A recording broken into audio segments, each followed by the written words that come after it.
Hi guys! Welcome back to my channel. So for today's video, papakita ko lang sa inyo kung paano ko nagawa tong marble design. So kung hindi nyo pa nakapanood yung last video ko, click nyo lang yung info card sa taas, nandun yung link. And for this set, gagamit lang ako ng full cover fake nails. Naka-prep na yung nails ko, so lalagyan ko lang siya ng base coat. And then cure ko lang yan for 30 seconds.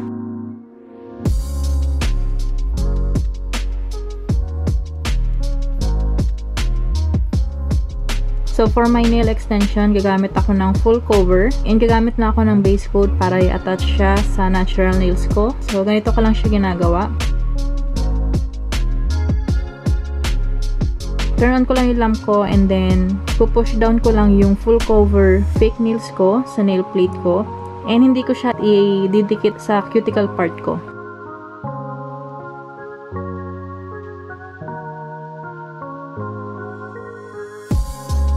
So, ganun lang siya kadali guys. So, pakita ko ulit sa inyo. So, maglalagay lang ng enough na base gel.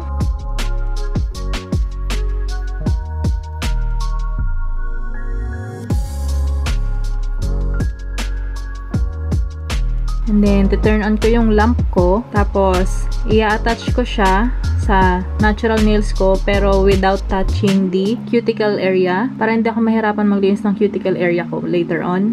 So, ganyan ko lang siya i-attach. Press down ko lang. And then, pag gusto ko siyang i-check kung okay ba yung alignment, bibitawan ko lang muna yan. Tapos, balik ulit ako. Press down ko. And then, pasok ko na siya sa lamp. Make sure lang na walang bubbles.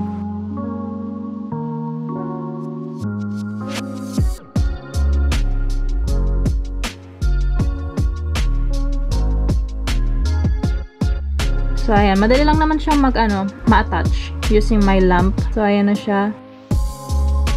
Nandiyan sa ilalim. Tapos, i-cookie ko lang siya ng full 30 seconds. So, i-blend ko lang itong fake nails sa natural nails ko. Kaya, hindi ko in-attach sa mismong cuticle ko para hindi ako mahihirapan mag-blend. So, using my e-file, gagamit lang ako ng 5,000 RPM para i-blend yung fake nails sa aking natural nails. And then, after ko siya ma-blend, tatanggalin ko lang yung shine ng pinaka-fake nails para later on maganda yung kapit nung pinaka-gel polish sa extension ko.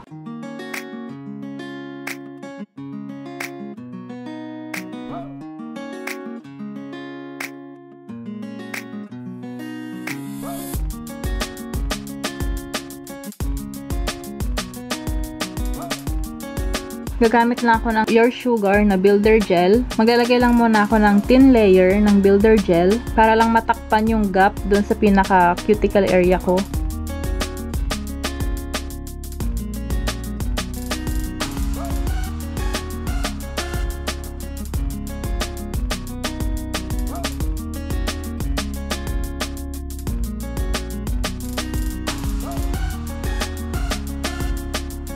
And then, without curing, maglalagay naman ako ng mas makapal na layer ng builder gel para sa strength ng extensions ko. Para yung structure ng nails is matibay.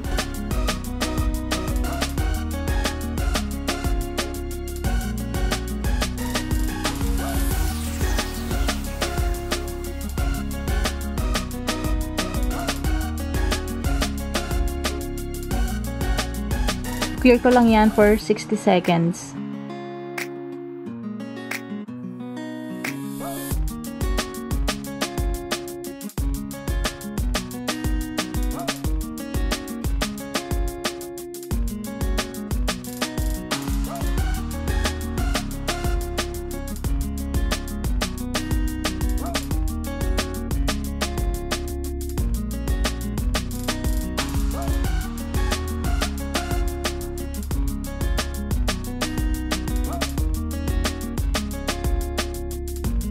Punasan ko lang ng alcohol para matanggal yung sticky layer.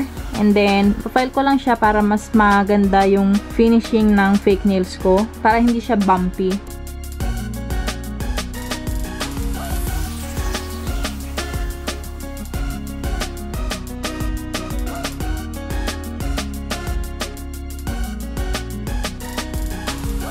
And then, after ko siya ma-file and ma-buff, lalagyan ko naman siya ng base coat para smooth yung paglalagay natin ng gel polish.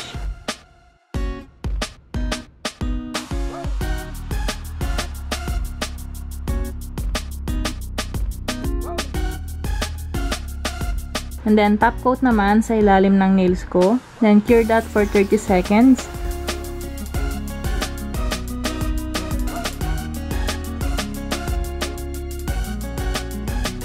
So, for my marble design, gagamit lang ako ng dotting tool at saka ng flat brush. And also, yung reflective glitter gel ng Born Pretty. At yung kanilang pinadalang gel polish sa akin. Lahat ng link nasa baba, guys. So, for my white gel polish, gagamit lang ako ng ibang white gel polish dahil wala akong Born Pretty na white. So, ganito lang yung ginagawa ko kapag marble design. And kapag mas mahaba yung nails ko, mas dinadagdagan ko yung gel polish. And maglalagay lang ako ng separated na reflective gel sa gilid. Makikita nyo mamaya kung bakit ako naglagay ng reflective gel sa gilid. And then yan, igaganyan ko lang yan.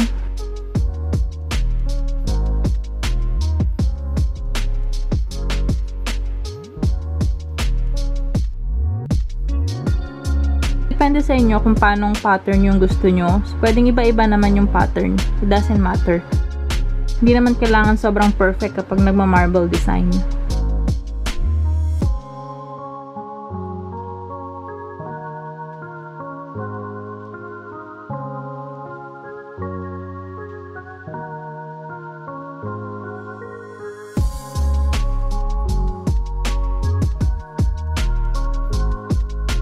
So, ayusin ko lang yung mga gap. Make sure lang na hindi masyadong makapal yung gel kapag nilagay nyo na siya sa nails nyo. Kasi baka hindi mag-cure hanggang sa pinakailalim. So, yun yung ingatan nyo.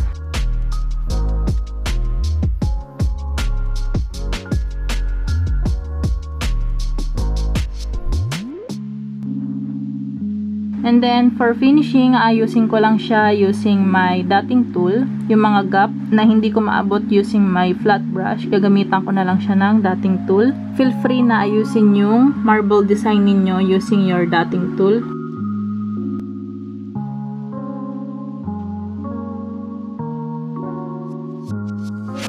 For me, kulang pa siya ng reflective gel. So, lagyan ko lang siya niyan ng reflective gel sa part na gusto ko. Kung nakukulangan pa kayo sa pagiging marble niya, pwede nyo siyang dagdagan pa ng white gel polish. Or kung gusto nyo na mas pinkish, pwede nyo dagdagan ng pink gel polish. Basta wag nyo munang i-cure para maayos nyo yung pagiging marble design niya.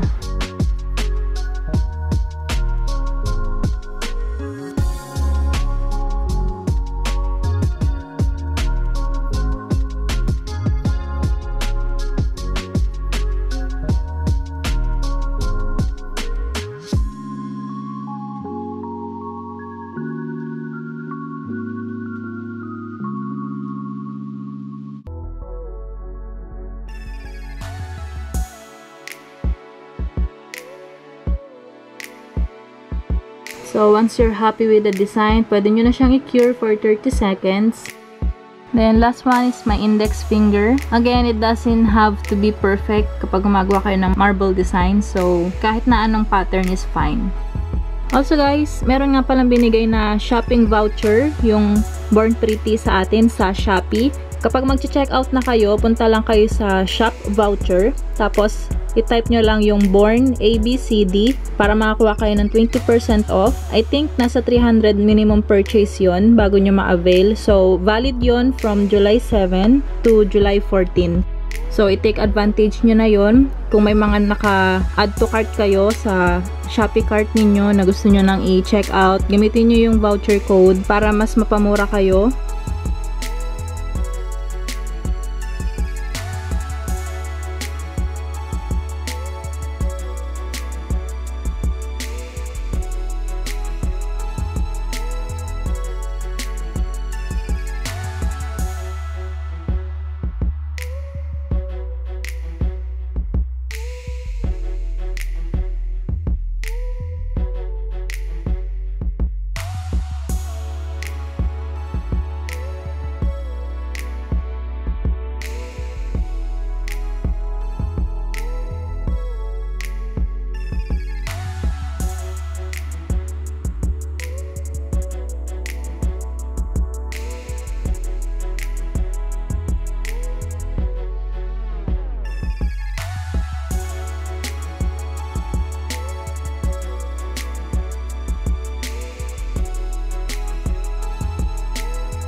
So, ayan guys, tapos na siya. And nilagyan ko to ng top coat, pero for me, bumpy pa siya. So, ang gagawin ko ngayon is, i-file ko lang siya ng konti para ma-smooth out siya, tsaka mas ma-define yung shape ng nails.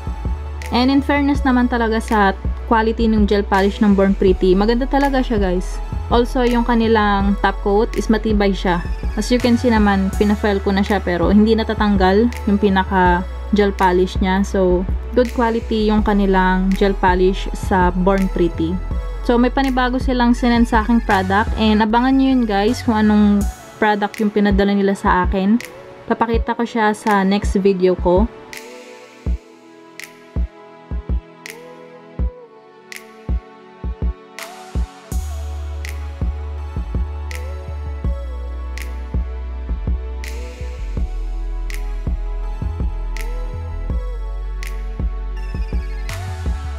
And then, after nya, naayusin ko lang yung pinaka C-curve ng nails ko. So, mas gusto ko ng medyo manipis yung pinaka-tip ng aking extension para mas, kunyari, nahulog ko yung piso or anything, at least madali siyang damputin. So, kung gusto nyo makadampot ng mga kung anik-anik kapag may nahuhulog kayo, nipisan nyo lang yung tip ng inyong fake nails. And then, after nyan, lilinisin ko lang yung pinaka-sidewall at saka yung cuticle part ko. Tanggalin ko lang yung mga excess gel na nasa gilid para in that way, hindi ako magkaroon ng allergic reaction or hindi ako mangangati. And also, para yung tubo ng nails ko is maayos. Hindi siya, alam mo yun, hindi mag-cause ng lifting. And then after that, top coat na ako. After ko siyang malagyan ng top coat, cure ko lang for 30 seconds. Huwag niyong kalimutan i-lock yung free edge.